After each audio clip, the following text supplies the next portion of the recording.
하나님의 말씀 로마서 1장 17절입니다.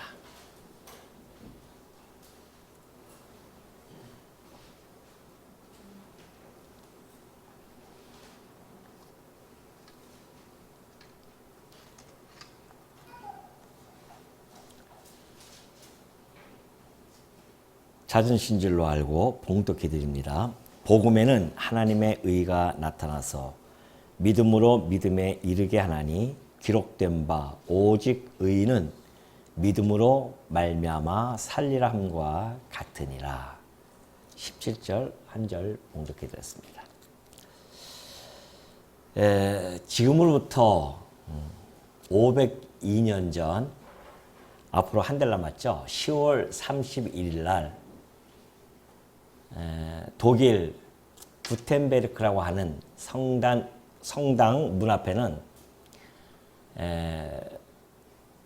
로마 카톨릭의 교리에 반박하는 95개조 반박문이 문 앞에 붙여지게 되어집니다. 그로부터 시작해서 종교개혁의 불길이 전 유럽으로 확산되어지고요. 수많은 사람들이 거대한 그 교권주의와 맞서서 죽음도 불사하면서 싸웠던 그러한 시대가 있었습니다. 그때 중심에 섰던 사람은 바로 여러분이 잘 알고 계시는 루터입니다. 마틴 루터가 그 95개조 반박문을 붙이면서 바위와 같은 그 로마 카톨릭의 교권주의에 맞서서요, 마치 결안으로 바위를 치듯이 그러한 일들이 시작되어졌습니다. 그때 당시에 많은 사람들이 오로지 구원을 얻기 위해서 또는 의롭게 되기 위해서 그들이 로마 카톨릭이 가르쳐줬던 교리처럼 열심히 그들이 행동을 통해서 또는 공로를 통해서 의롭게 되고자 했었지만은 그러나 그리 되지 못함을 늘 괴로워했던 모습을 그들은 비춰주고 있죠. 그 중에 하나가 이제 이 마틴 루터였었습니다. 루터도 그가 학자로서 또한 대학의 강단에서 말씀을 가르치는 또한 사제로서 그렇게 해서 말씀을 가르쳤었지만은 그러나 루터 마음속 깊은 한 곳에는 항상 번뇌가 그의 마음을 사로잡고 있었습니다. 왜냐하면 그들의 선배인 루터의 선배들이 가르쳐 주었던 그 내용대로 루터는 의롭게 되고자 애를 썼지만은 결코 그렇게 되어지 못함을 자신 스스로가 깨닫게 되어지고 늘 괴로워했었습니다. 그때에 그는 로마서, 지금 아까 봉독해 드렸던 로마서 1장 17절의 말씀이 어느 날 갑자기 그의 가슴을 후벼파기 시작합니다. 그래서 그는 그 말씀을 보고 이 의롭다고 하는 것이 우리 인간의 어떤 공로나 어떤 행위에 또는 우리가 인간이 주어지는 어떤 보상에 의해서 그것이 이루어지는 것이 아니라 바로 믿음으로 말미암아 이것이 바로 의롭다 칭함을 얻게 되어지는구나 라고 하는 그런 말씀을 깨닫고 나서요, 그는 일평생 정말 이 이신칭이라고 하는 이 교리를 가지고 생명을 다하여 그는 전하게 되어집니다. 그렇기 때문에 이 이신칭의 교리는 종교개혁의 3대 슬로건 중에 하나가 되어집니다. 첫째는 로마 카톨릭의 교황에 맞서서 그의 권위에 성경 권위를 내세웁니다. 그래서 오직 성경으로 라고 하는 권위를 내세우고요. 또 하나는 사제주의에 맞서서 만인 제사장을 이야기합니다. 그리고 하나가 이제 행위의 공로가 아니라 바로 믿음으로 말미암아 의롭게 되어진다라고 하는 이신칭의가 그 3대 슬로건 중에 하나였습니다. 여러분 이신칭의라고 하는 것이 잘 알다시피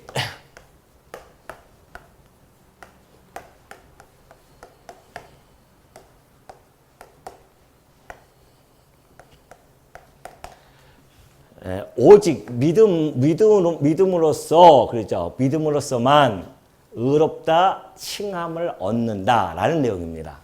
이 이신칭이라고 하는 교리가 그렇게 중요하죠. 그래서 오직 믿음으로만 의로움을 얻는다라는 뜻입니다. 그래서 이게 이신칭이죠.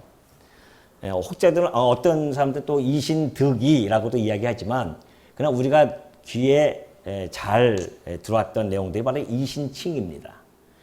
그렇기 때문에 이 이신칭의의 교리는 우리 개혁주의 신학에서 매우 중요하게 다루게 되어지죠.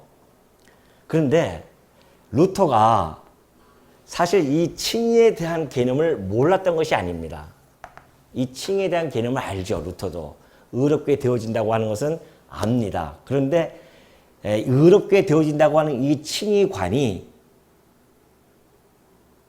개혁주의적인 그러한 칭의관이 아니었었고요. 그때는 종교개혁이 일어나기 전이었으니까. 물론 1517년 전에 여기저기서 종교개혁이 일어나기 위한 군불들이 서서히 떼고 있었습니다.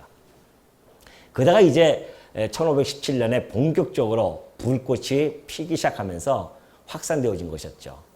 근데 이 루터가 가지고 있는 그 칭의에 대한 개념은 로마 카톨릭적인 칭의관이었습니다. 그렇기 때문에 로마 카톨릭의 칭의에 대한 내용을 우리가 좀 알아볼 필요성이 있죠. 그들은 왜 그렇게 어떤 과정을 통해서 그러한 행위로 말미암아 의롭게 되어진다고 하는 그러한 생각들을 가지게 되어졌는지를 잠깐 우리가 살펴보면요. 13세기에 여러분이 혹시 아시는지 모르겠네요. 13세기에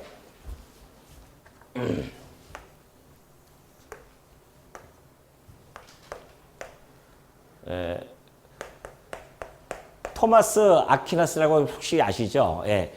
그 로마 카톨릭의 신학을 집대성한 사람입니다. 그래서 신학 대전이라고 하는 그러한 책을 내면서 교리적인 책을 내면서 로마 카톨릭의 신학을 바탕이 되어지죠. 이때 이 토마스 아퀴나스라는 이 신학자가 사실 이 12세기, 13세기는요 철학적인 르네상스가 일어났던 시대였었습니다. 그래서 12세기서부터 13세기까지는 그리스의 신학, 철학들이죠. 뭐 아리스토텔레스, 플라톤, 또 소크라테스 이런 철학들이 막 다시 부흥이 되어지면서 이 아퀴나스는 아리스토텔레스의 그 철학을 접목시킵니다. 신학에다가. 그래서 이제 신학 체계를 세우기 시작하는데 그 중에 칭의에 대한 부분을 이렇게 세우게 되어지죠. 우리 인간들이 은혜를 받기 위해서는 은혜를 받기 위한 준비가 있어야 된다는 겁니다. 근데 그 준비에 있어서는 인간의 자유의지가 매우 중요하다는 거죠. 그 자유의지를 끌어들여요. 그래서 그 자유의지에 우리의 기회를 부여를 받는데 인간이 선행을 하는 데 있어서 물론 자기도 알아요. 인간이 어떤 선행을 하는 데 있어서 인간이 죄성이 있기 때문에 그래서 우리가 선행을 다 온전하게 할 수는 없다. 우리의 약함을 우리가 안다라고 그렇게 이야기합니다. 죄로 말미암아 우리가 약해졌기 때문에 그러나 은혜의 도움을 받는 거죠. 하나님으로부터 은혜의 도움을 받을 때 인간은 자신의 힘으로 말미암아 자신의 잘못된 마음을 바르게 고칠 수 있다는 겁니다. 다시 말해서 내가 죄가 있지만 하나님의 은혜를 내게 부어주시면 그 은혜와 더불어서 내가 내 자유의지에 의해서 점점 올바른 행동으로 움직여 나갈 수 있다. 이런 이야기를 하게 되어집니다. 그 이야기는 칭의와 성화라고 하는 것에 대한 혼동이었었습니다. 이걸 같이 묶여버렸어요. 이런 이야기를 하다 보니 사람들이 이제 그 시간이 흐를 거 아닙니까? 시간이 흐르다 보니까 아퀴나스의 영향 아래 놓인 로마 카톨릭 신학자들이 그렇다고 한다면 의롭게 되어지는 것, 그것이 바로 하나님의 어떤 사법적 행동이죠. 너 의로워 이러한 내용이 아니라 개인이 가지고 있는 어떤 의의가 있습니다. 우리 안에 의의가 있다는 거죠. 우리 안에 의의가 있는데 그것은 이제 칼빈하고 전혀 다른 겁니다. 칼빈은 우리의 전적 타락을 이야기하죠. 우리는 완전히 전적으로 부패되었다. 그렇게 이야기하는데도 그들은 안에 자기네 우리 인간 안에는 아직 의의가 좀 남아 있다는 겁니다. 그래서 그 의의를 통해서 그리고 행위를 그 의의를 통해서 점점 내가 바르게 함으로 말미암아 내 행위가 선행으로 점점 가게 되어짐으로 말미암아 의롭다 하심을 받는다라고 그렇게 이야기를 하게 되어지죠. 그 결과 신앙생활이 믿음에 초점을 맞추지 않고요. 하나님 뭐 사랑이라든가 그다음에 어떠한 선행이라든가 이런 데 이제 초점을 맞추기 시작합니다. 그러다가 결국은 로마 가톨릭은 행위 중심의 칭의관이 형성이 되어집니다. 그래서 사람이 의롭게 되기 위해서는 믿음뿐만이 아니라 그 믿음에 더하는 거죠. 더해서 선행을 해야 된다. 즉 어떠한 미사에 참석을 해야 되고 죽은 자에 대해서 기도를 해야 되고 헌금을 해야 되고 또는 면죄불 같은 걸 구입해 가지고서는 내 죄를 갖다가 대신 이걸로 감해주고 이러한 내용들로 점점 번져나가는 거죠. 왜 그러냐면 로마 가톨릭 신학이 이 철저하게 성경 계시의 말씀으로 바탕이 되어지지 않았기 때문에 그래요. 철학이 들어오니까 그렇게 되어질 수밖에 없는 거죠. 그래서 결국은 행위 공로에 의해서 의롭게 되어진다고 하는 그런 사상으로 전락이 되어집니다. 그 사상을 루터가 받은 거예요. 그러니 열심히 행위를 하면 할수록 이상하게 의로워지지가 아니하고요. 자꾸만 자기의 죄성이 드러나 보인단 말입니다. 우리가 아무리 의롭게 살려고 해도 안 되잖아요. 아무리 거룩하게 막 살려고 해도 안 된단 말입니다. 제가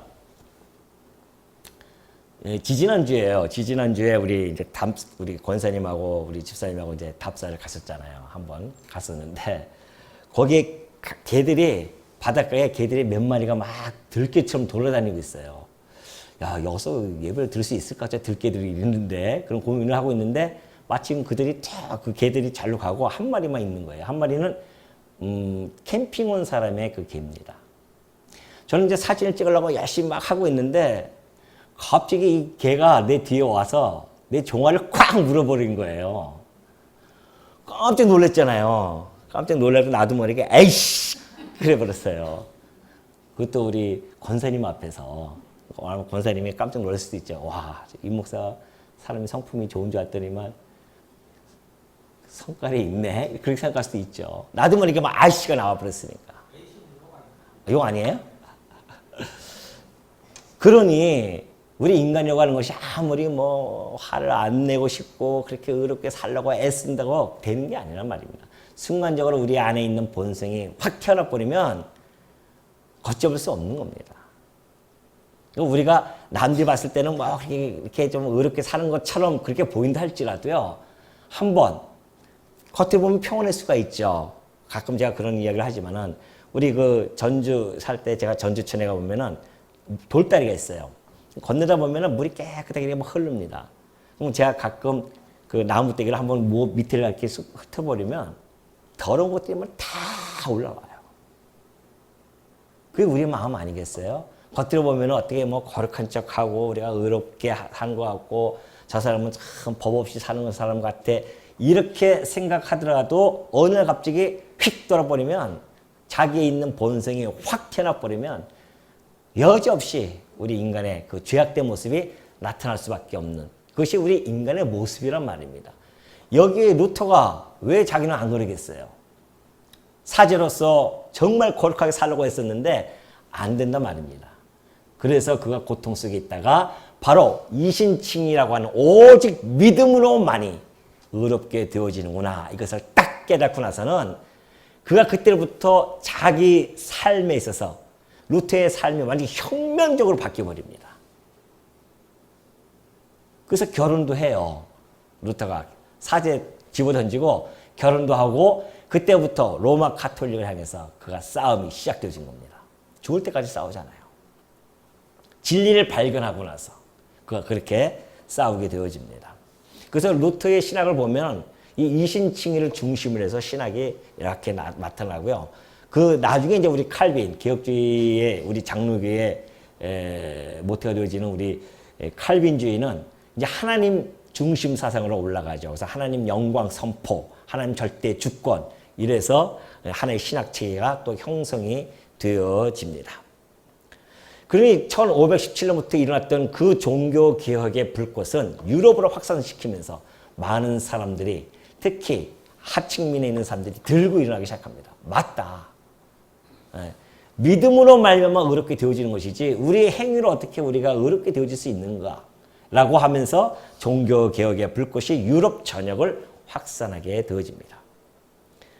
그러니 로마 카톨릭은 가만히 있을 수가 없습니다. 그래서 반격을 하기 시작하죠. 반격을 해가지고서는 1516세기입니다. 1545년. 자, 이게 1517년이죠. 이때 종교개혁이 일어나고요. 그리고 나서 1543년입니다. 이때부터 1063년까지 45년이죠. 45년부터 63년까지 이탈리아에 가면은 토렌토라는 지역이 있어요. 그 토렌토 지역에서 교황, 그때 당시에 교황 바오로 3세가 의회를 소집합니다. 그래서 그 의회를 트렌트 공의회라고 하죠. 트렌트 공의회. 여기서 사제들이 다 모입니다. 뭐 다 모인 거 아니고요. 신학자들이 모이고 그리고 개신교에 있는 개혁주의자들을 초청해요. 근데 안 가요. 개혁주의자들은. 그래서 사제들이 자기네 모여서 그 교리를 만듭니다. 18년 동안 만듭니다. 18년 동안 세 차례 모여서 그들이 만들기 시작해요. 그 중에 하나가 이제 칭의가 어떤 내용을 가지고 있냐면 트렌트 공의회 신조 16장 9조를 보니까요. 이렇게 써 있어요. 누구든지 칭의의 은혜를 획득하기 위해서 어떤 것도 협력할 수 없다는 방식으로 신앙으로만 불경한 자가 칭의된다고 하거나 자신의 의지의 운동에 의해 예비하거나 원할 필요가 전혀 없다고 말하는 자는 저주받으리라. 이런 이야기예요. 좀 내용이 좀 복잡하지만 간단히 이해하면 우리는 아무것도 할 수 없기 때문에 우리는 은혜로만 오직 은혜로만 의롭다함을 얻을 수 있다라고 이야기하는 자들.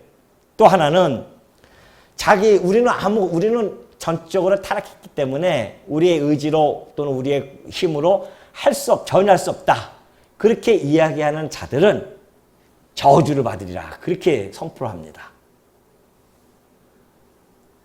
그러니 그때부터 이신칭의를 이야기하면은 저주를 받는 거죠. 막 그들에 의해서 저주를 받고, 그들에 대해서 종교 재판을 열어서 죽음에까지 이르게 되어지는 이런 일들이 이제 나타나기 시작합니다. 그 과정에서도 여전히 종교 개혁은 거침없이 나가기 시작하죠. 그 후 1980년 아니야. 80년이 지납니다. 80년. 그래서 1643년에 3년부터 48년까지 1643년부터 1648년까지 영국에 있는 웨스트민스터 그 사원에서요 회의를 소집합니다. 이것은 이제 우리 개혁주의죠. 개혁주의자들이 목사들이 모여서 회의를 하기 시작합니다. 왜? 이 공의회에서 나타났던 그 신조와 싸워야 될 거 아닙니까? 그러니까 교회사를 보면은 사실은 변증의 싸움입니다. 서로가 이 이야기를 하면 이 이야기로 교리를 갖다가 맞서고 이런 교리적인 싸움이 한 500여 년 동안 시작되어지죠. 500년 동안 나타나기 시작합니다. 그래서 이 웨스트민스터 신앙 고백에서는 칭의에 대한 교리를 이렇게 이야기하게 되어집니다. 그것이 이제 웨스트민스터 서유리 문답 33조에 이렇게 되어져 있어요. 좀 어렵더라도요. 어차피 우리가 특강으로 하는 거니까 좀 잘 들으시기 바랍니다. 칭의란 무엇입니까? 라고 묻어요. 이제 서유리 문답에서 33번에 보면은 칭의란 무엇입니까? 라고 하면서 대답을 이렇게 해줍니다. 의롭다 하심은 하나님의 값없는 은혜로 정하신 것인데 저가 우리의 모든 죄를 사유하시고 그 앞에서 우리를 옳게 여겨 받으시는 것이니 이는 다만 그리스도의 의를 우리에게 돌려주심인데 우리는 오직 믿음으로만 받는 것이다. 이렇게 나와요. 칭의, 이신칭의 교리를 확고하게 세웁니다. 그래서 싸우는 거죠. 그런데 토렌트 이 공의회의 그 신조는 철학과 더불어서 만들어졌기 때문에 비성경적인 것이 너무 많습니다. 부분적으로는 뭐 맞는 것도 있지만은, 그러나 전체적인 맥락 속에서는 비성경적이죠. 그러나 이 웨스트민스터 신앙 고백은 철저하게 신앙적, 우리 이 계시 성경 말씀을 기초로 해서 만들어졌기 때문에요. 이것이 오늘날 우리 장로교회의 신조가 되어지지 않습니까? 그래서 우리가 목사라든가 우리 장로님들이 노회에서 목사 안수 받기 전에 선서할 때 우리는 웨스트민스터 이 신앙 고백을 받아들이고 그런 고백들을 하는 이유가, 선서하는 이유가 거기에 있습니다. 그래서 이 웨스트민스터의 소위로 문답의 그 기초가 말씀에 철저하게 기초되어졌는데요. 하나님의 은혜로 값없이 우리가 받는 것이다 라고 하는 것은 로마서 3장 24절에 잘 나타나 있습니다. 하나님의 은혜로 값없이 의롭다 하심을 얻은 자가 되었느니라, 그런 이야기도 있고요. 또 한 사람이 순종함으로 많은 사람이 의인이 되어졌다. 그리고 예수 믿는 자를 의롭다 하려 하심이라. 이런 여러 가지 로마서의 내용들, 성경에 있는 내용들을 집대성해 가지고서는 칭의에 대한 교리를 확고하게 공고하게 세우기 시작하죠. 그래서 우리 개혁주의의 칭의관은요, 예수 그리스도의 의를 기초로 합니다. 예수 그리스도의 의를 기초로 해서 율법의 모든 요구를 우리 주님께서 다 충족해 주셨다. 그래서 그리스도의 의가 나타나고 그 의가 우리들에게 정가가 되어지는 것이다. 그 정가 되어지는 통로는 믿음이라고 하는 그 통로를 통해서 우리들에게 정가가 되어지는 것이다. 이것이 우리 개혁주의의 칭의관이거든요. 조금 아까 얘기했던 것은 정의였고요. 그런 것을 우리가 받아들이게 되어집니다. 그래서 칭의라고 하는 것은 종교적인 어떤 법정적인 선언입니다. 하나님께서 우리에게 너 의롭다라고 하는 선언을 해주시는 것이지, 성화처럼 우리 안에서 어떠한 변화가 이루어지고 그리고 점진적으로 이루어지는 그러한 성질의 것이 아니라는 것이죠. 이 개혁자들이 지금 이 웨스트민스터의 그 신앙의 고백을 보면은 철저하게 로마 교회 사상을 거부하는 것이 보여집니다. 로마 카톨릭이 얘기했던 우리가 안에 있던 그 내재적인 의, 그리고 그 의를 통해서 우리가 선행을 하고 그 선행을 해서 의롭게 되어진다고 하는 이런 사상을 아주 완고하게 거부하는 거죠.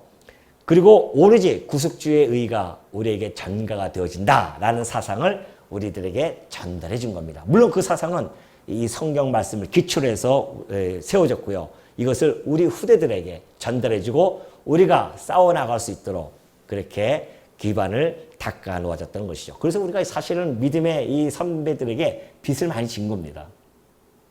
빚을 많이 졌잖아요. 그 빚을 우리 후대들에게 갚는 것이 바로 우리들이 해야 할 일이 아닌가, 그런 생각을 해보게 되어집니다. 그렇게 하면서 이제 칭의 48년, 이게 이제 우리 웨스트민스터 신앙 고백이죠. 개혁주의. 그리고 나서 이제 18세기에 넘어갑니다. 이때 이제 계몽주의가 나타나잖아요. 계몽주의가 나타나면서 인간의 이 성경 계시가 아니라 인간의 이성을 더욱 우선시합니다.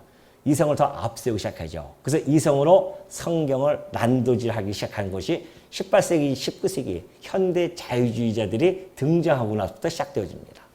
그 현대 자유주의자들의 칭의관은요, 이렇게 세워집니다. 하나님께서 우리 죄인의 삶의 도덕적인 개선을 통해서 죄인을 의롭다고 한다. 그렇게 이야기해요. 그 하나님께서 우리 죄인된 우리를 통해서 도덕적으로 점점 변화시켜서 그래서 우리를 하여금 의롭다고 한다. 그런 이야기죠. 성경하고는 전혀 다른 내용이 돌출하기 시작하고요. 그래서 이 19세기, 20세기 지나면서 드디어 교회에는 도덕적인 설교가 들어오기 시작한 겁니다. 왜? 도덕적인 설교를 통해서 의롭게 되어져야 되기 때문에. 그것이 지금 이 한국 교회에서도요, 만연하게 아무 의식 없이 그렇게 선포가 되어지고 있는 중입니다. 그러니까 우리가 나중에 이제 시간이 되어지면 우리가 교회사도 한번 살펴보겠지만은 그 교회사를 통해서 지금의 모습을 우리가 직시할 수가 있습니다. 그래서 우리가 역사를 공부하는 이유는 역사를 통해서 우리가 반성하게 되어지고 역사를 통해서 현재를 직시하게 되어지고 그 미래를 또 준비할 수 있는 그리고 미래를 바라볼 수 있는 시각이 열려진단 말입니다. 그래서 역사를 우리가 공부하는 것은 매우 중요합니다. 그래서 우리 교회사도 마찬가지예요. 교회사에서 어떻게 이단들이 출현되어졌고 이단과 우리의 하나님의 백성들이 어떻게 싸우면서 그 교리들이 형성되어졌고 오늘 우리 시대에 우리들에게 전달되어졌으며 우리는 어떤 사명을 가지고 이것들을 지켜나갈 것이며 우리 후대들에게 전달해 줘야 되는 것인가에 대한 고민들이 있게 되어지는 것입니다. 근데 교회사 역사를 모르면 하루 밥 3끼 먹고 살면 되지. 거기에 우리의 온 마음을 실심하게 되어지죠. 그거 위해서 우리가 이 땅에 태어난 거 아니잖아요. 밥 3끼 먹기 위해서 태어난 거 아니잖아요. 하나님께서 우리를 이 땅에 보내신 것은 분명한 목적이 있고 의미가 있다는 것을 우리는 너무나 잘 알고 있기 때문에 그래서 우리가 이런 시간도 갖는 이유가 바로 그것이고 앞으로 저희가 수요일 날 제가 하는 그러한 모든 강론의 준비도 그런 내용입니다.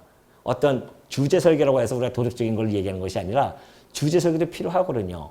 주일날에는 우리가 강해 설교를 통해서 성경 전체를 조망하지만 수요일에는 그 가지들을 하나하나 세밀하게 살펴나가면서 자료들을 만들어 놓고 그리고 우리 후대들이 듣고 다시 한번 우리 기독교 안에서 말하고자 하는 것이 무엇이며 그리고 우리가 싸워야 할 대상들이 무엇이며 이런 것들을 알아야 된단 말이죠. 그런 작업들이 아마 이루어지지 않을까 이런 생각을 하게 되어집니다.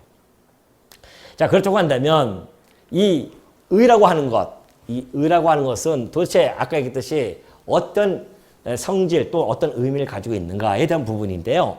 신명기 25장 1절 한번 찾아볼까요? 신명기 25장 1절.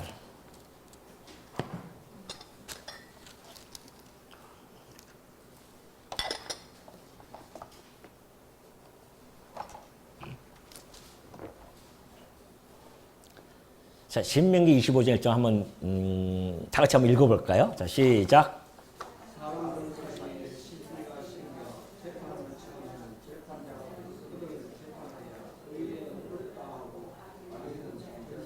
예, 재판관이 재판을 딱 합니다. 재판할 때 의인은 너 의롭다 이렇게 선언하죠. 그리고 악인은 너 정죄받아야 돼 이렇게 선언합니다. 그래서 이 의롭다 한다고 하는 이 법정적 용어는 히브리어로 차데크라고 하죠. 차데크. 못 쓰는 히브리 좀 한번 써보겠습니다. 차데크라고 하는 이 단어인데 이것은 의롭다 하다. 물론 이것이 이제 히브리어지만은 헬라어에서는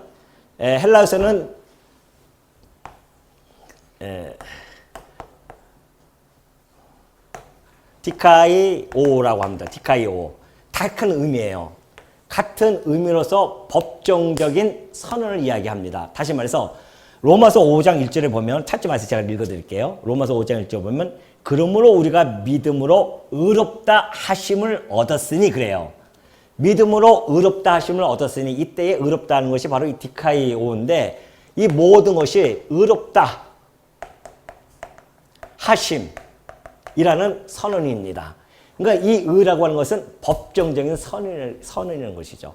왜 제가 자꾸 이런 말씀을 드리냐면 헷갈리면 안 됩니다. 우리가 이 의라고 하는 것이 우리 안에서 내면적으로 변화되어지는 것이 아닙니다.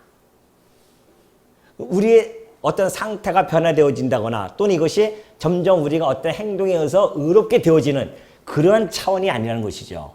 그걸 강조드리기 위해서 제가 이런 말씀을 지금 드리고 있는 중인데요. 그래서 이것은 법정적 선언, 너 의로워 이렇게 이야기하는 거죠. 그렇기 때문에 이 하나님께서 우리들에게 죄인은 우리들에게 그냥 의롭다고 말씀하시는 거예요. 법정적으로 선언하십니다. 그렇기 때문에 이것은 하나님의 철저한 은혜가 아니고서는 안 되는 일입니다.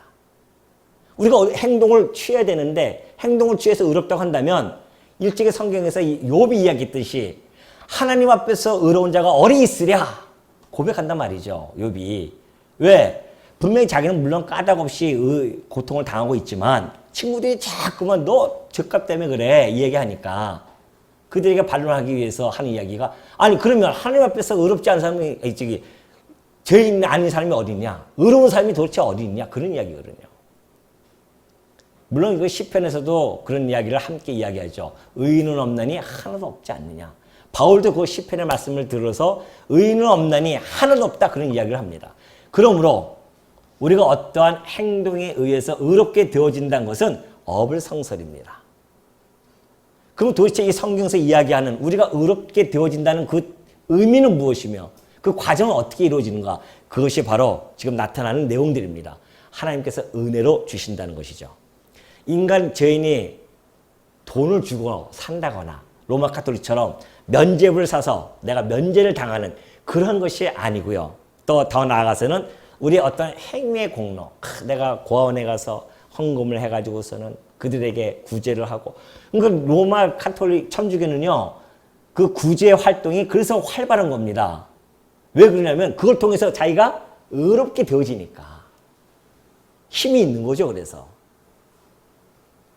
그럼 내가 만약에 죄를 졌어요. 죄를 졌으면 너 가서 의로운 행동을 해. 그러면 그것으로 보상이 되어지는 거니까. 그래서 많은 사람들이 천주교에서는 그렇게 그런 구제 활동을 많이 하게 되어지는 이유가 바로 거기에 있는 것이죠. 그러나 그것이 의하고는 전혀 상관이 없다는 이야기입니다. 성경에서 이야기하는 것은 하나님께서 그리스도를 통하여 주어진 그 의를 우리들에게 그냥 전가시켜주는 그런 것이다. 그런 이야기를 하고 있죠. 그래서 하나님께서 주시는데 하나님의 은혜로 값없이 의롭다 하심을 얻은 자 되었다. 그렇게 로마서 3장 24절에는 바울이 선포를 하고 있습니다. 뭐라고요? 예수 안에 있는 속량으로 말미암아 그래요.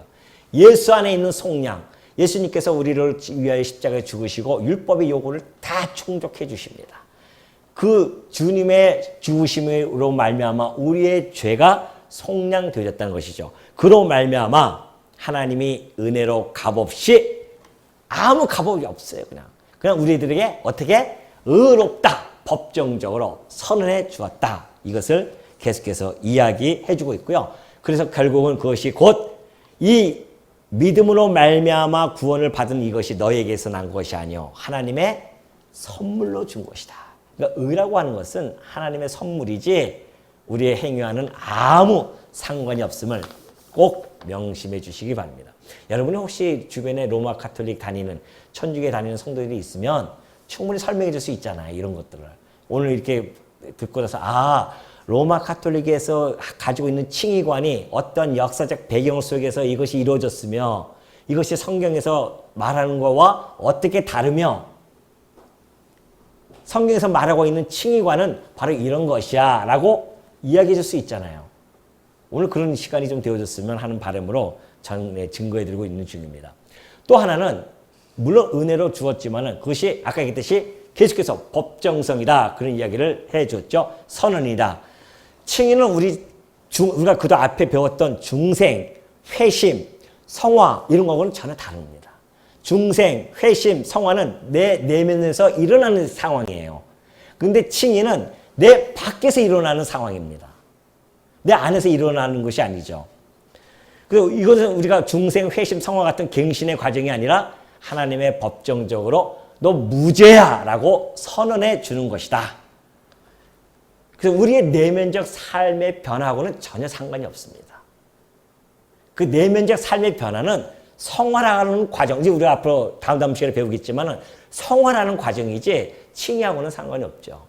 물론 구원론적으로 전체로 봤을 때는 그것이 다 유기적으로 엮여져서 설명해 갈 수 있지만은 그러나 한 거만 지금 우리가 살펴보기 위해서는 칭의라고 하는 것이 성화와는 성질이 다른 것이다 라는 것을 계속해서 제가 말씀드리고 있는 중이죠. 자, 그 이야기는 죄인의 상태에 영향을 주지 않는다. 다시 말해서 신분의 변화를 일으키는 점에서는 다른 부분들과 다른 구원의 서정에 있는 다른 내용들과는 구별이 되어진다라는 것을 꼭 명심하시고요. 오로지 하나님께서 우리들에게 법정적인 선언을 해주신 것이 로마서 5장 9절에도 나타나 있지만 우리가 그의 피로 말미암아 의롭다 하심을 받았다 그래요. 그의 피로 말미암아 의롭다함을 얻었기 때문에 이것은 우리의 어떠한 모습에서 나타나는 것이 아니다. 이것을 다시 한번 강조하게 되어지죠. 자, 그렇다고 한다면 이 칭의에 대한 특징이 있습니다. 그 특징이 뭐냐면 죄책을 제거한다는 것이죠. 하나님께서 우리들에게 너 의롭다 하면은 그때부터 우리는 죄를 사해 주시는 겁니다. 법정적인 선언이니까 너 죄 없어 라고 선언해 주는 겁니다. 그리고 우리들에게 자녀 삼아서 영원한 기업을 주시는데요. 그래서 제가 우리 지난주에 우리 이만룡 권사님 거기 상가에 가서 제가 여러분에게 말씀드린 게 그거 아닙니까? 안 믿는 사람들의 죽음이라고 하는 것은 죄의 싹슨 사망이기 때문에 죄의 값으로 죽습니다. 그러나 성도들은 죄의 값으로 죽는 것이 아니에요, 이제는. 왜? 그리스도께서 십자가에서 죽으셨고 내 죄값을 대신 지불했기 때문에 이제는 우리는 죽음이라고 하는 것이 죄의 싹스로 죽는 것이 아닙니다. 다만 우리의 죽음이라고 하는 것은 우리의 이 몸을 가지고 하나님께서 마련해 주신 그 영원한 하나님의 나라에 갈 수가 없어요. 이 몸을 가지고 갈 수 없단 말입니다. 왜? 이 몸은 썩고 쇠하고 없어질 몸입니다. 약한 몸이에요. 그러나 하나님 나라에 가서는 이 몸으로 가는 것이 아니라 썩지 아니하고 쇠하지 아니하고 없어지지 아니할 신령한 몸, 곧 강한 몸, 그 몸으로만 하나님 나라에서 살 수 있기 때문에 그 몸으로 바꾸기 위한 관문으로서의 죽음이 필요한 겁니다. 그래서 우리 성도들에게 죽음이라는 것은 기쁨과 즐거움이에요. 근데 우리는 왜 죽기 싫어할까요? 아니에요. 성도는 죽음이 기쁨입니다. 그렇다고 그 기쁨을 누리기 위해서 일부러 자기 목숨을 끊을 필요는 없습니다. 하나님께서 이 땅에 내 목적을 두고 목적이 있기 때문에 그 목적이 다 끝나면 하나님께서 내 생명을 걷어가시고요. 이제 수고했다. 이제는 내가 마련해준 이 몸을 가지고 너 나와라. 하나님 나라에서 나와 함께 더불어 살자. 그러니까 몸을 바꿔야 된단 말입니다. 그래서 몸을 바꾸는 것뿐이에요. 그래서 우리의 죽음은 환희의 순간이다 라는 것을 아시고요. 늙어가는 것에 한탄할 필요도 없고 죽음이 다가오면 다가올수록 우리는 그 죽음을 기다리고 준비하면서 하나님과 더불어서 살아갈 그 내용을 우리 마음속에 간직하고 살아가는 것. 이것이 성도의 모습이란 말이죠. 그러니까 우리 죄책을 다 제거해 주셨습니다. 그리고 아까 얘기했듯이 외부에서 단행이 되어집니다. 이거는 우리 안에서 이루어지는 것이 아니라 외부에서 하나님께서 너 죄 없어 라고 선언해 주는 것이고요. 그리고 단번에 끝나는 겁니다. 이것은 한번 하나님께서 의롭다 칭해놓고 나서는 아이 너 안 되겠다. 너 불의한 자다. 이러지 않으세요. 단 한 번은 끝나버립니다. 너 의로워 하면 끝나는 거예요. 하나님의 선언이 그렇게 힘이 있습니다. 너 의로워 내가 죄 용서해 줄게 하면 끝나는 거예요. 혹시 여러분이 살다가 또 범죄하더라도 하나님께서 그것 때문에 지옥에 보내지 않으신단 말입니다. 그래서 칭의는 즉각적이고요. 성화는 반복적이지만 칭의는 즉각적입니다. 그리고 어떤 과정이 아니에요. 칭의를 얻기 위해서 어떤 과정을 겪어야 되는 그것도 아닙니다. 단번에 완성됩니다. 단번에 완성될 뿐만 아니라 완성되어지고요. 성화는 단번에 안 되잖아요. 성화는 이 현세에서도 다 이루어지지 않습니다. 완성이 안 돼요. 다만 지속적으로 성화가 되어지는 뿐이지 완성은 없습니다. 하나님 나라에 가야 영원롭게 돼야 그때 성화가 완성이 되어집니다. 전혀 다른 겁니다. 그러니까 로마 가톨릭의 실수가 칭의와 성화를 섞어가지고서는 공존하게 해가지고서는 그렇게 해서 이야기하다 보니까 결국은 행위구원으로 빠질 수밖에 없었다라는 것을 여러분이 아시면 되고요. 자, 그렇다고 한다면 이 칭의는 아까 얘기했듯이 성부 하나님의 선고입니다. 우리 그리스도께서 의를 완성시키시고 우리 하나님은 성부는 선고해 주시고 그리고 성령 하나님은 그 성고되어진 의로운 자들을 거룩하게 변화시켜 나가시고요. 성부, 성자, 성령 하나님의 그 놀라운 역사, 그 열심이 우리로 하여금 지금 이렇게 살아가게 하신다는 것이죠. 제가 초두에 특강을 시작하면서 말씀드렸던 것은 하나님의 열심이 어떻게 이루어지는지, 그 열심에 의해서 여러분과 제가 이 자리에 앉아있게 되어졌는지에 대한 내용을 상고해보자고 했던 거 아니겠습니까? 그러니 이 의롭게 되어지는 이 사건도 하나님께서 지금 당신의 열심으로 이루어 가신다는 사실, 여기에 우리의 감격이 있는 것이고 감동이 있는 것이죠. 우리가 어쩌자고 의롭게 되어져서 이 자리에 지금 앉게 되어졌냐 말이죠.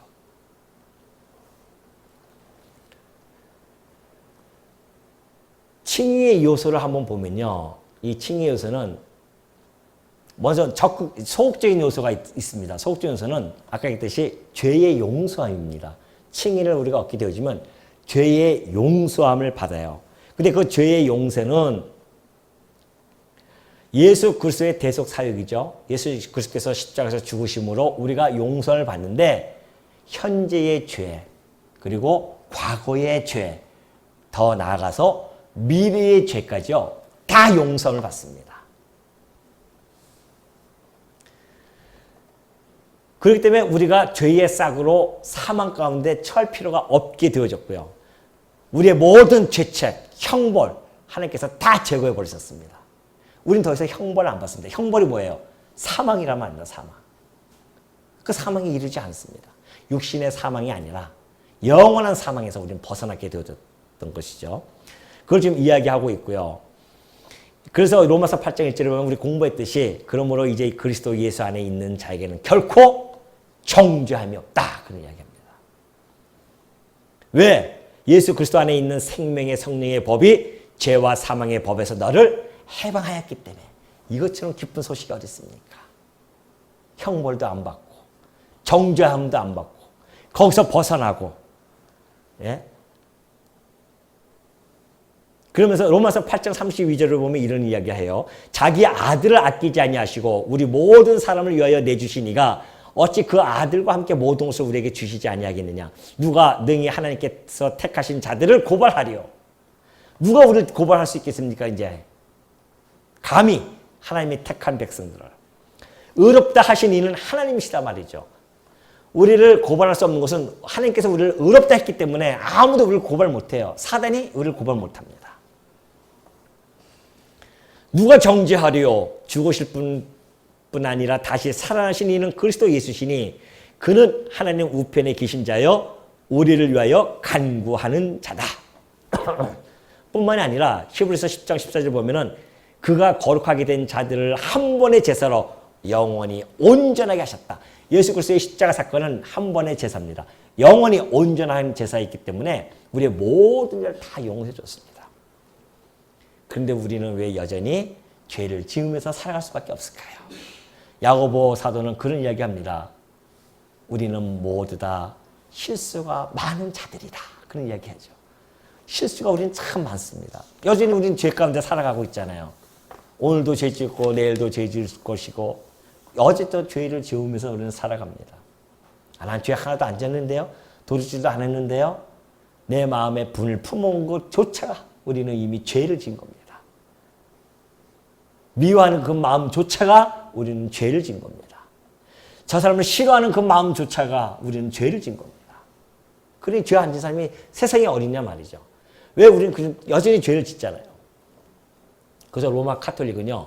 그걸 대해서 이렇게 이야기합니다. 신자는 세례 받으면 그 받은 후에는 범한 죄들은 어떤 식으로든지 보상을 해야 된다는 것이죠. 속죄를 해야 됩니다. 그래서 그들은 신부에게 찾아가서 고해 성사를 합니다. 그리고 죄를 사함 받아요. 그리고 그 죄 사함 받은 대가를 의로운 행동으로 보상을 해야 됩니다. 그래서 돈으로 보상한다거나 아니면 자기가 가서 노동으로 봉사를 한다거나 이런 것들을 통해서 그가 의롭게 되어지는 결과를 또 얻게 되어지는 이런 비성경적인 내용을 가지고 그들은 가르치게 되어지죠. 그런 거 하면요. 율법 폐기론자들이 있습니다. 율법 폐기론자들은 이미 하나님의 은혜로 우리가 다 구원받았었는데 우리가 지금 죄 짓는 것은 우리의 겉사람이 죄를 짓는 것이지 우리의 속사람이 죄를 짓는 게 아니다. 그러니 회개할 필요가 뭐가 있겠느냐라는 이야기입니다. 그래서 회개를 안 해요. 죄를 져도 거리낌이 없습니다. 일명 막가파예요. 죄를 져도 거리낌이 없어요. 형제를 욕하고 미워해도 거리낌이 없어요. 그것이 일명 구원파의 한 종류일 수도 있고요. 왜? 구원받았으니 우리 끝났다. 이제 지옥 안 간다. 그런 거죠. 곰곰이 한번 생각해 보십시오. 하나님의 그 은혜로 내가 중생되어지고 회심이 되어져서 의롭다 칭함을 받고 하나님의 자녀가 되어졌다는 그 복된 진리의 말씀을 내가 들어서 하나님 앞에 무릎을 꿇고 회심했던 자가 이제는 하나님이 구원받았으니 나는 아무렇게 살아야 된다. 그런 생각이 들 수 있겠냐 말이죠. 날마다 우리가 눈물로 감사하고 감동하며 하나님의 뜻을 따라서 쫓고 싶은 생각이 드는 것. 그런 것이 진짜 구원받은 사람의 모습이지 이제는 내가 구원받았으니 아무렇게나 막 살아도 된다? 그게 구원받은 사람의 자세겠냐 말이죠. 물론 구원받았다 안 받았다는 하나님만이 아시기 때문에 제가 뭐라고 얘기할 수 없지만 그러나 의문은 제기할 수 있잖아요. 과연 그 사람이 구원받은 백성일까요? 그렇게 이야기하는 사람들이. 그러나 성경에 보면은 물론 우리가 죄를 아까 얘기했듯이 우리의 죄책, 우리의 형벌을 다 용서해 줬습니다. 하나님께서. 그러나 그렇다고 해서 우리의 이 안에 있는 죄성을 다 제거시킨 건 아니에요. 여전히 우리의 본성은 죄성이 가지고 있습니다. 죄 짓면 살아가죠. 그 죄성을 가지고 있다고 하는 것은 우리에게 죄책감이 있는 것이고 그 죄책감은 여전히 우리들이 죄를 졌을 때에 두근두근거리고 괴로워하고 하나님 앞에서 멀리 떨어져서 살아갈 때에 우리의 마음이 얼마나 안 좋습니까?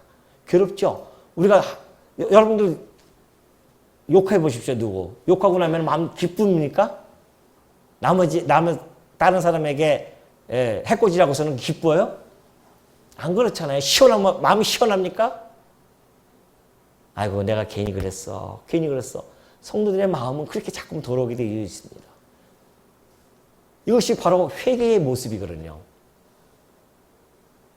그러니까는 지난주에 공부했듯이 우리 회심에서 봐왔듯이 요한계시록의 7교회에게 편지를 보낼 때 우리 주님께서 뭐라고 합니까? 5교회에게 너희를 회개해라. 왜? 우리가 그동안 하나님께 돌아왔어요. 딴 길로 완전히 그냥 지옥길에 갔다가 돌아왔습니다. 하나님께 회심해서. 그래서 우리가 좀 하나님 뜻에 따라 우리 하나님을 바라보면서 살아가요. 그런데 우리에게 본성이 아직도 죄성이 있기 때문에 자꾸만 애굽으로 돌아가고 싶은 마음이 있는 거예요. 애굽이 잠깐 보여주는 거예요. 애굽. 거긴 더 좋았었는데. 이러고 잠깐 가는 거죠. 애굽이.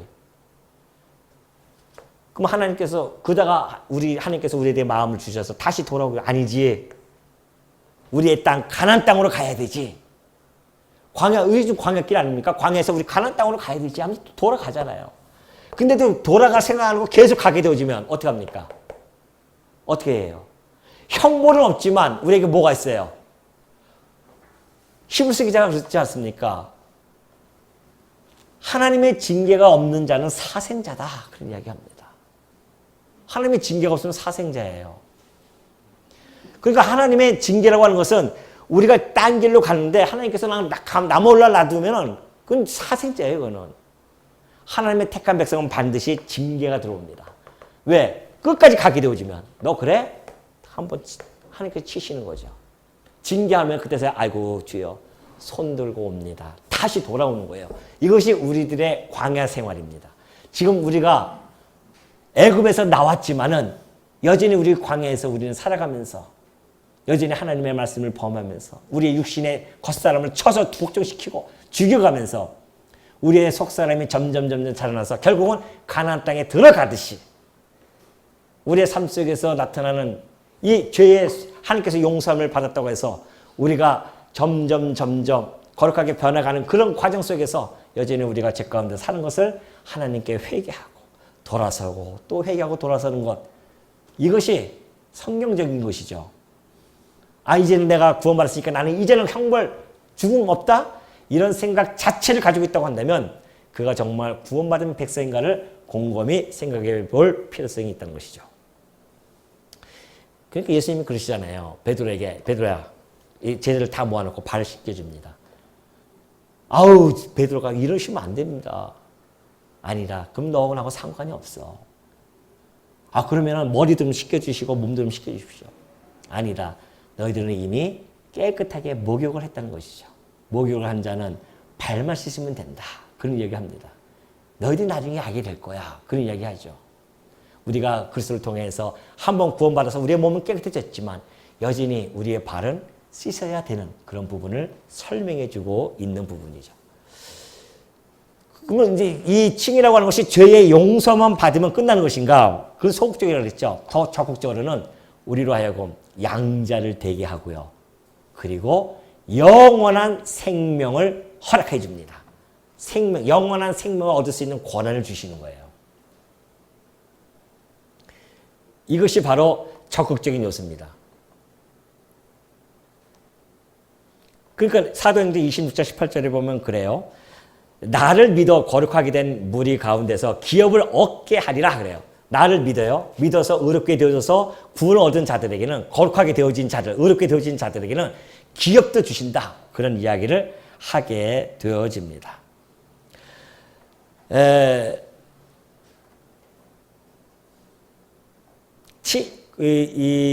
아까 얘기했듯이 적극적인 요소로서의 하나님께서 구원해 주신다고 한다면, 구원해 주시고 뿐만 아니라 영원한 생명을 주신다고 한다면, 우리가 이 칭의에 대해서 한번 마지막으로 좀 살펴볼 필요성이 있죠. 자, 칭의가 구별을 좀 할 필요성이 있습니다. 좀 시간이 가더라도 어쩔 수 없어요. 마지막 끝내야 되니까. 자, 객관적인 칭의가 있습니다. 객관적인 칭의라는 것은 예수님께서 오셔서요, 십자가에서 죽으십니다. 그래서 율법의 요구를 다 이루어주시죠. 율법의 요구는 뭡니까? 정죄와 사죄입니다. 너 죄 졌으면 죄사 지내야 돼. 예수님 오셔서 그 정죄를 받아요. 정죄를 받아서 저주를 받아서 십자가에 달려 죽으십니다. 그리고 당신이 제물이 되셔서 사죄의 제물이 되어지십니다. 그 율법의 요구를 완벽하게 충족해 주십니다. 그리고 그가 우리를 위해서 부활하십니다. 그래서 하나님 율법의 핵심, 율법의 대강령이 뭡니까? 이웃사랑과 하나님 사랑이죠.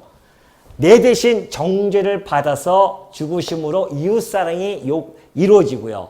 하나님께 순종함으로 말미암아, 십자가에서 죽으신 것이 하나님께 순종하는 거거든요. 순종하심으로 말미암아 하나님 사랑으로 연결이 되어집니다. 그래서 율법의 요구, 다시 말해서 이웃사랑과 하나님 사랑을 다 우리 주님께서 완성해 놓으셨고요. 또 정죄와 사죄 완벽하게 다 이루어지게 되어집니다. 이래서 그리스도의 의가 완성이 되어진 거예요. 그러니 그리스도께서 그 의를 완성시켜 놓고 이것이 바로 객관적인 칭입니다. 그리고 이제는 2000년 교회사 동안에 수많은 백성들이 태어나서 바로 그 그리스도의 의, 예수가 나 대신 죽으셨습니다 라고 하는 구속주로서 받아들이는 거죠. 더 나아가서는 예수는 그리스도이십니다. 곧 나의 왕이시고 나는 당신의 백성이며 당신은 나의 구속주이십니다. 이 고백이 예수는 그리스도로 믿어지는 겁니다. 그 예수를 그리스도로 믿어진 자들은 하나님께서 객관적으로 의롭다고 칭해 준 것을 주관적으로 나에게 전가를 시켜주는 겁니다. 뭘 통해서? 믿음이라고 하는 통로를 통해서. 믿어요. 이 예수님을 믿어요. 예수 그리스도를 믿어요. 그러니까 이 믿음이 의롭게 되어지는 근거는 아닙니다. 만약에 그것이 근거가 되어지면 이 믿음조차도 나의 공로가 되어지기 때문에 그렇습니다. 그러니까 이 믿음 자체는 우리의 공로가, 이것도 공로가 아니잖아요. 그렇기 때문에 믿음이 우리 의롭게 되어지는 통로일 뿐이지, 수단일 뿐이지, 이것이 우리의 근거가 아닙니다. 근거는 뭐예요? 근거는 어디야? 그리스도의 의야 말이죠. 그리스도의 의를 통해서 내가 의롭게 되어지는, 더불어서 전가가 되어지는 것입니다. 그래서 여러분들, 지금 여러분이 다 의롭게 되어진 자들이잖아요. 믿습니까? 여러분의 가슴 속에 의의 흉배를 지금 입었습니다. 그것이 언제에 가장 강력한 효력을 발휘하는지 아십니까? 지금은 잘 모르죠, 여러분들. 왜? 이 보이는 세상, 육의 눈을 가지고 살아가는 사람들이기 때문에 잘 몰라요. 근데 영적인 눈으로 보면은, 여러분 가슴 한번 보십시오. 의의 흉배가 보입니까? 의의 흉배 한번 보세요. 자기 가슴 한번 보시라고요. 보여요? 의의 흉배 장로님 보이세요? 안 보이세요? 거짓말 하면 안 됩니다. 보여요? 안 보여요? 안 보여요. 당연히 안 보이죠. 우리 육신의 눈을 가지고 어떻게 보입니까? 근데 그 의의 흉배가요, 어느 때 가장 강력하게 혈액이 발휘되어지냐면 심판 때 혈액이 발휘되어집니다. 마지막 심판 때 우리 하나님께서 재판장이 되셔서 딱 가를 때 너 오른쪽, 너 왼쪽, 너는 사망의 부활로, 너는 생명의 부활로 쫙쫙 가르십니다. 뭘 보고 가르치는지 아십니까? 너 아무것도 안 입었네. 헐벗은 너 아무것도 안 입었구나. 너 발굽었었구나. 너의 수치로 말미암아 들어가라. 왼쪽. 보니까 가슴에 의의 흉배가 딱 붙어 있어요. 오른쪽 생명의 부활로. 지금은 여러분이 의의 흉배를 가지고 있는 것이 자긍심도 없고 잘 보이지도 않고 하니까 여러분이 그럴 줄 모르지만은 심판날에 그 의의 흉배는 최고의 효력을 발휘해서 심판날 생명의 부활의 자리로 그냥 옮겨가는 놀라운 효력이 발휘된다는 사실이죠. 이것이 바로 그리스도의 의로 말미암아 의의 흉배를 입고 의의 세마포를 입는 자들의 기쁨이고 즐거움이 아니겠습니까? 우리는 그 의의 흉배를 입고 이 땅에 지금 살아가고 있는 존재들입니다. 그러니 하나님으로부터 그리고 선언되어진 그리고 그리스도의 의로부터 전가되어진 그래서 우리가 의롭다 칭함을 받은 백성으로서 살아간다는 것이 얼마나 행복하고 즐겁고 그리고 감사와 찬양이 터져 나올 수밖에 없다는 것을 여러분 가슴속에 깊이 간직하시고요. 오늘도 의로운 백성으로서 하나님을 마음껏 찬송하는 하루가 되어주시기를 당부드리겠습니다. 기도하겠습니다.